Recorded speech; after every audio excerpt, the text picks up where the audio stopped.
The title of this podcast is Stop Looking for the Shortcut. I am constantly reminded that if you want something to be valuable, sustained, and beneficial, you have to do the work.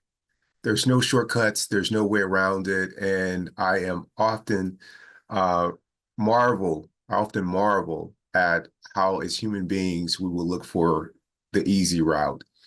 And for things that are worth having, that are going to be sustained over a long period of time, that are going to continue to show true benefit, you have to do the work. What reminded me of this most recently was a good friend of mine. I read this book that was recommended to me by a good friend at Mayo Clinic. The title of the book is Unreasonable Hospitality. It's a great book. And I have a friend who is in the restaurant business. He just opened up a small business in Phoenix, and he often shares about some of the challenges with, you know, the employees, who most are younger generation, and there's some older folks there too that are working in the company.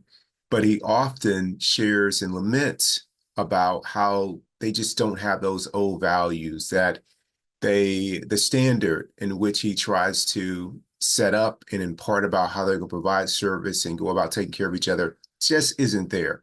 So I said, I got a great book for you. I just finished reading it. So now, mind you, my friend for the last year and a half has been talking about like how they would do anything to really, have things change, that they really have a different culture in the workplace, especially when he's not there, which can be often because he also has another job and career. So I tell him the name of the book. I follow up with him today about the book, and he tells me that I downloaded the summary of the book. Really? The summary?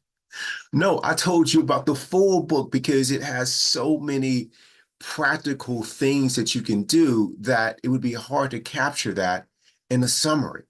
It would be the equivalent of going to Paris, experiencing all of what Paris has to offer. You've gone to Versailles, you've gone to the Arc de Triomphe, you have been on Champs-Élysées, you have been in the River Seine. I mean, you have tasted the croissants, you have done it right in Paris. I mean, done it right. And then somebody gives you a summary of it. They read it to you, tell you, hey, do you know Paris? No, you don't know Paris. You have to experience Paris to really know Paris. You can be familiar with it, you can understand what some of the offerings are, but you don't really know Paris. And so that's what my friend did. Now, he said that changing the culture in his company was important to him. If it's important, you read the whole book, and then you start to pilot some of the ideas that the author puts forward. I see people do the same thing with exercise, same thing, that they'll be like, oh, let me just do this quick thing. Okay. If you got a short-term goal, then that might work. But if you want sustained vitality, you want long-term health and well-being, then you need to do the work.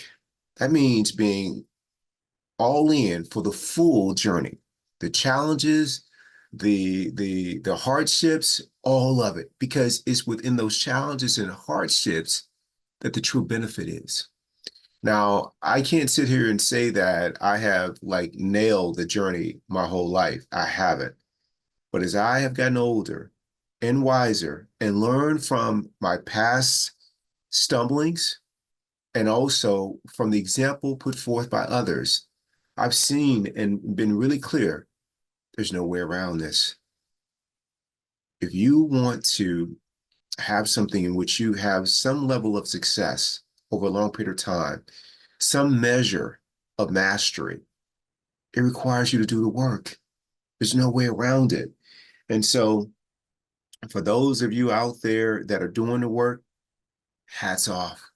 Getting up every morning, hitting the gym, making no excuses for why you can't make it, for going for your nutrition, being all in on the healthy thing to eat, the healthy choices, hats off to you. For those who are avoiding conversations that they need to have, but doing so in a constructive way that creates a possibility for everybody to win. There's no easy way around that, not avoiding it, not coming in defensive. No, but being really constructive and mindful and thoughtful about the other person as well as yourself, being courageous in those conversations that you'd rather not have. Hats off to you because you have to go through all the feelings and emotion that it takes to gear yourself up for the conversations, being prepared for it, being ready for objections, being ready for the other person, perhaps not being a partner. Or you might be on the opposite end, like I was many times, that was not open to those conversations. How do you become open? You got to do the work. You can't fake it. You can't look for shortcuts. You have to do the work. And so I just really want to have a quick conversation. And I invite everyone to examine your life. Look at your behaviors. Are you looking for a shortcut? If you are, good luck with that. But if you really want to have it last for a long time, whatever your desire is, but to have it be healthy, be beneficial, to be a gift for you and others to experience, whether it's your relationships, your health, your career aspirations, your loved ones, whatever that is, if you want that, no shortcuts. Stop looking for them. Do the work.